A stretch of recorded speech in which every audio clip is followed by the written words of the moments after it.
जय हिंद, वंदे मातरम। स्वागत है आप सभी का free exam zone YouTube channel पर। दोस्तों, अगर आप बिहार सक्षमता परीक्षा 2.0 का एग्जाम देने वाले हैं तो आज ये हिंदी का शानदार प्रैक्टिस सेशन होने वाला है। तो आपको सेशन में अंत तक बने रहना है, एक एक प्रश्न को पूरे ध्यान से देखना है। निश्चित ही प्रश्न आपके एग्जाम में यहां से देखने को मिलेंगे। तो चलिए सेशन को प्रारंभ करते हैं और पहला शानदार प्रश्न देखते हैं।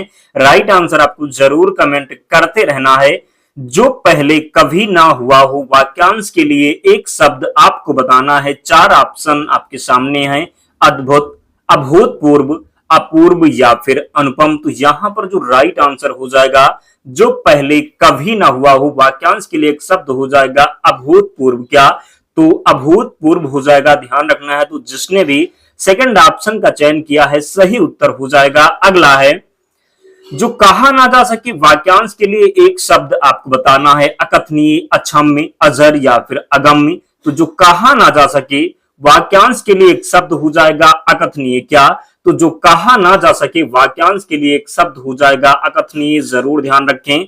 अगला है, समय की दृष्टि से अनुकूल वाक्यांश के लिए शब्द आपको बताना है। अनुकूल, समयानुकूल, प्रतिकूल या फिर समयानुकूल। तो यहां पर जो राइट आंसर हो जाएगा समय की दृष्टि से अनुकूल, तो क्या हो जाएगा? समयानुकूल। क्या? तो समय की दृष्टि से अनुकूल, समयानुकूल हो जाएगा। फोर्थ ऑप्शन सही उत्तर है। अगला है, जो सब जानता हो वाक्यांश के लिए एक शब्द आपको बताना है। अज्ञ, सर्वज्ञ, विशेषण या फिर कृतज्ञ। तो जो सब जानता हो, क्या? तो जो सब जानता हो वाक्यांश के लिए एक शब्द हो जाएगा सर्वज्ञ। क्या? तो जो सब जानता हो उसको सर्वज्ञ बोलेंगे। तो सेकंड ऑप्शन राइट है, जो सब जानता हो उसके लिए एक शब्द हो जाएगा सर्वज्ञ। अगला है, जिसकी गर्दन सुंदर हो वाक्यांश के लिए एक शब्द क्या हो जाएगा? सुदर्शन, सुगत, सुगर्दन या फिर सुग्रीव। तो जिसकी गर्दन सुंदर हो उसको क्या बोलेंगे? सुग्रीव बोलेंगे। जिसकी गर्दन सुंदर हो उसको क्या बोलेंगे? एक शब्द हो जाएगा सुग्रीव। छठा प्रश्न है, पुरुष और स्त्री के बीच के जोड़े को क्या कहते हैं? कह सकते हैं पुरुष और स्त्री के जोड़े को क्या कहते हैं? पति पत्नी, युग्म, युगल या फिर दंपत्ति। तो पुरुष और स्त्री के जोड़े को दंपत्ति कहते हैं। क्या कहते हैं? तो दंपत्ति कहते हैं, जरूर ध्यान रखें। फोर्थ ऑप्शन राइट है। अगला है, अगला शानदार प्रश्न है, विधानमंडल द्वारा पारित एक स्वीकृति विधि क्या कहलाती है? अधिकतम लोग इसका जो आंसर है गलत करेंगे। विधानमंडल द्वारा पारित एक स्वीकृत विधि क्या कहलाती है? अधिनियम, नियम, विनिमय या फिर अध्यादेश। तो इसका जो सही उत्तर हो जाएगा, विधानमंडल द्वारा पारित एक स्वीकृति विधि क्या कहलाती है? तो राइट आंसर इसका अधिनियम हो जाएगा। क्या? तो अधिनियम इसका सही उत्तर हो जाएगा। अगला है, कार्य को नए ढंग से करने की पद्धति को क्या कहते हैं? पारंपरिक, नवागत रूप, नवीनीकरण, आधुनिकीकरण। तो राइट आंसर इसका हो जाएगा नवीनीकरण। क्या? तो कार्य को नए ढंग से करने की पद्धति को कहते हैं नवीनीकरण हो जाएगा। कार्य को नए ढंग से करने की पद्धति को नवीनीकरण कहते हैं। थर्ड ऑप्शन यहां पर सही उत्तर हो जाएगा। अगला है, निश्चित समय के भीतर पत्र का उत्तर न प्राप्त होने की दशा में अनुमोदन के रूप में भेजा जाने वाला पत्र क्या कहलाता है? प्रतिवेदन, ज्ञापन, परिपत्र या फिर अनुस्मारक। तो इनको जरूर ध्यान रखना है, यहां से प्रश्न आपके एग्जाम में बना था। निश्चित समय के भीतर पत्र का उत्तर न प्राप्त होने की दशा में अनुमोदन के रूप में जो भेजा जाता है उस पत्र को क्या कहते हैं? तो अनुस्मारक कहते हैं। क्या? तो अनुस्मारक कहते हैं। फोर्थ ऑप्शन राइट है। निश्चित समय के भीतर पत्र का उत्तर न प्राप्त होने की दशा में अनुमोदन के रूप में भेजा जाने वाले पत्र को अनुस्मारक कहते हैं। अगला है, जिसने देश के साथ विश्वासघात किया हो वाक्यांश के लिए एक शब्द आपको बताना है। जिसने देश के साथ विश्वासघात किया हो, बागी, विश्वासघाती या फिर देशद्रोही आपको बताना है। जिसने देश के साथ विश्वासघात किया हो, तो इसका जो राइट आंसर हो जाएगा क्या हो जाएगा? तो देशद्रोही इसका सही उत्तर है, ध्यान रखना है। जिसने देश के साथ विश्वासघात किया हो उसको देशद्रोही कहेंगे। अगला है, जंगल में लगने वाली आग के लिए एक शब्द आपको बताना है। जंगल में लगने वाली आग के लिए एक शब्द आपको बताना है। दावा नल, बड़वा नल। तो आपको बताना है जंगल में लगने वाली आग को दावा नल कहते हैं। क्या? तो जंगल में लगने वाली आग को दावा नल कहते हैं। जठरानल किसको कहते हैं? तो जठरानल कहते हैं। पेट में लगने वाली आग को ध्यान रखना है। अगला है, वह स्त्री जिसकी कोई संतान ना हो, वाक्यांश के लिए एक शब्द क्या हो जाएगा? कुल्टा, बांझ, अप्रसूता या फिर विधवा। तो वह स्त्री जिसकी कोई संतान ना हो, वाक्यांश के लिए एक शब्द हो जाएगा बांझ। क्या बोलते हैं? तो वह स्त्री जिसकी कोई संतान ना हो उसको बांझ बोलते हैं, ध्यान रखना है। तो सेकंड ऑप्शन राइट हो जाएगा। विधवा किसको बोलते हैं? जिसकी पति की मृत्यु हो गई हो। अगला है जिसके समान कोई दूसरा ना हो, वाक्यांश के लिए एक शब्द क्या होगा? अलौकिक, स्वर्गिक, अप्रतिभा या फिर अप्रीतम। तो जिसके समान कोई दूसरा ना हो उसको बोलेंगे अप्रीतम। क्या? तो जिसके समान कोई दूसरा ना हो, अनुपम कह सकते हैं, अप्रीतम कह सकते हैं, अद्वितीय कह सकते हैं। तो राइट आंसर यहाँ पर फोर्थ ऑप्शन अप्रीतम दिया हुआ है, सही हो जाएगा। नेक्स्ट, जहां पहुंचा ना जा सके, वाक्यांश के लिए एक शब्द क्या होगा? दुर्गम, अधिगम, अगम या फिर सुगम। तो राइट आंसर हो जाएगा जहां पहुंचा ना जा सके। तो सही उत्तर हो जाएगा अगम बोलते हैं। क्या? तो अगम बोलते हैं, ध्यान रखना है। अगला है जो बहुत बातें करता हो, वाक्यांश के लिए एक शब्द क्या हो जाएगा? बधिर, बहुवचनीय या फिर बहुभाषी। तो जो बहुत बातें करता है उसको बहुभाषी बोलते हैं। क्या?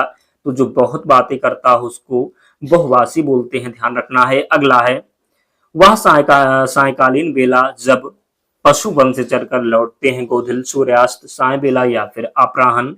तो रात्रि और दिन के जो बीच का समय होता है, रात्रि और शाम के, तो उसको क्या बोलते हैं? गोधूल बोलते हैं। जब पशु वन से चर करके लौटते हैं घर वापस, तो उसको कौन सा समय होता है? तो गोधूली होता है, ध्यान रखना है। तो वह सायकालीन बेला जब पशु वन से चलकर लौटते हैं, तो गोधूल इसका राइट आंसर हो जाएगा। अगला है जो दूसरों को सहारे जीवित है, वाक्यांश के लिए एक शब्द क्या हो जाएगा? तो दूसरे के सहारे जीवित है, प्रावलंबी, प्राश्रित, परोपजीवी या फिर पराधीन। तो राइट आंसर इसका क्या हो जाएगा? परोपजीवी हो जाएगा। जो दूसरों के सहारे जीवित है उसको परोपजीवी बोलते हैं। जो दूसरे के सहारे जीवित है उसको परोपजीवी बोलते हैं। नेक्स्ट, किसी के प्रति उदारता एवं कृपा पूर्वक किया जाने वाला व्यवहार क्या कहलाता है? विग्रह, निग्रह, अनुग्रह या फिर अवग्रह। तो इसका राइट आंसर हो जाएगा अनुग्रह। क्या? तो किसी के प्रति उदारता एवं कृपा पूर्वक किया जाने वाला जो व्यवहार होता है इसको अनुग्रह बोलते हैं। तो थर्ड ऑप्शन राइट आंसर हो जाएगा। अगला है दो पर्वतों के बीच की भूमि को क्या कहते हैं? तो दो पर्वतों की बीच की भूमि को क्या कहते हैं? उपत्यका, घाटी, द्रोण या फिर बेसिन। तो दो पर्वतों के बीच की भूमि को घाटी कहते हैं। क्या कहते हैं? तो दो पर्वतों की बीच की भूमि को घाटी कहेंगे। सेकंड ऑप्शन राइट हो जाएगा। अगला है जिसे पार करना कठिन हो, वाक्यांश के लिए एक शब्द क्या हो जाएगा? निगम, आगम, दुर्गम या फिर अगम्य। तो जिसे पार करना कठिन हो उसको दुर्गम बोलेंगे। क्या? तो जिसे पार करना कठिन हो उसको दुर्गम बोलेंगे। थर्ड ऑप्शन राइट है।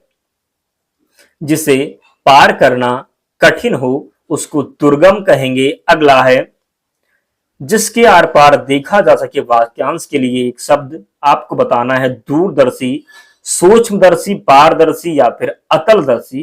तो जिसके आर पार देखा जा सके, तो क्वेश्चन नंबर 21 का जो सही उत्तर हो जाएगा पारदर्शी हो जाएगा। जिसके आर पार देखा जा सके उसको क्या बोलेंगे? तो पारदर्शी बोलेंगे। जिसके आर पार देखा जा सके, वाक्यांश के लिए एक शब्द पारदर्शी हो जाएगा। अगला है जो ईश्वर में विश्वास रखता हो के लिए एक शब्द मेधावी, अविनीत, नास्तिक या फिर आस्तिक। तो आस्तिक हो जाएगा जो ईश्वर में विश्वास रखता हो, और जो ईश्वर में विश्वास नहीं रखता हो उसको नास्तिक बोलेंगे। नेक्स्ट, जो व्यर्थ की बातें करता हो, बहुभाषी, कुवक्ता, वाचाल या फिर वाक्पटु। तो जो व्यर्थ की बातें करता हो, जो 23 का सही उत्तर हो जाएगा, जो व्यर्थ की बातें करता हो उसको वाचाल बोलते हैं। क्या? तो जो व्यर्थ की बातें करता हो उसको वाचाल बोलेंगे। थर्ड ऑप्शन राइट है। जो व्यर्थ की बातें करता हो उसको वाचाल बोलेंगे। नेक्स्ट, जो देखने में प्रिय लगता हो, वाक्यांश के लिए एक शब्द क्या हो जाएगा? समदर्शी, प्रियदर्शी, प्रिय पात्र या फिर दर्शन प्रिया। तो जो देखने में प्रिय लगता हो उसको प्रियदर्शी बोलेंगे। क्या? तो जो देखने में प्रिय लगता हो, राइट आंसर प्रियदर्शी बोला जाएगा। सेकंड ऑप्शन राइट है। जो देखने में प्रिय लगता हो उसको प्रियदर्शी बोलेंगे। तो सेकंड ऑप्शन सही उत्तर हो जाएगा। जो देखने में प्रिय लगता हो प्रियदर्शी। अगला प्रश्न है जो कठिनाई से जीता जा सके, वाक्यांश के लिए एक शब्द क्या हो जाएगा? विजित, अजय, दुर्जय या फिर इनमें से कोई नहीं। तो जो कठिनाई से जीता जा सके, किस प्रकार से, जो कठिनाई से जीता जा सके तो उसको दुर्जेय बोलेंगे। अजेय जिसको कभी जीता ना जा सके और जिसे कठिनाई से जीता जा सके उसको दुर्जेय बोलेंगे। तो यहां पर थर्ड ऑप्शन राइट आंसर हो जाएगा। 25 प्रश्नों में दोस्तों आप लोग बताएं कि आपके स्कोर कितना है, आपका स्कोर कितना बना, जरूर कमेंट करके बताएं। और जिन्होंने अब तक वीडियो को लाइक नहीं किया है प्लीज आप लोग लाइक करके ही जाना, चैनल को जरूर सब्सक्राइब कर लेना और इसका पीडीएफ के लिए आप लोग टेलीग्राम चैनल से जुड़ जाना। लिंक डिस्क्रिप्शन बॉक्स में या फिर आप टेलीग्राम पर जाना और वहां पर सर्च करना फ्री एग्जाम जोन, आपको चैनल मिल जाएगा, आप लोग ज्वाइन हो जाना, वहां पर सारी पीडीएफ मिल जाएगी। तो मिलते हैं नेक्स्ट वीडियो में, तब तक पढ़ते रहिए, ध्यान रखिए अपना, स्वस्थ और सुरक्षित रहिए। जय हिंद।